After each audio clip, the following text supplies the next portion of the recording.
और आप इसकी पैकिंग चेक करें, ये तेल चेक कर सकते हैं, बहुत ही आला तेल है और बिल्कुल बिल्कुल ही शफाफ तेल है।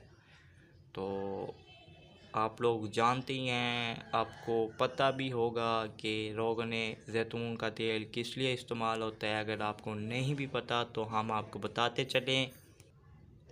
जैतून का तेल खुश्क बालों को कंडीशन करने, बालों की जड़ों को मज़बूत बनाने और नुकसान और बालों को काबिल इंतज़ाम रखने की सलाहियत रखता है। ठीक है जी।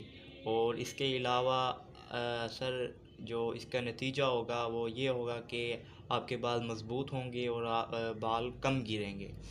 जैतून का तेल जो है बालों को मजमूई सेहत फ़रोग़ करता है। ठीक है, जिसका मतलब ये है कि इससे बालों को तेज़ी से बढ़ने में मदद मिलेगी।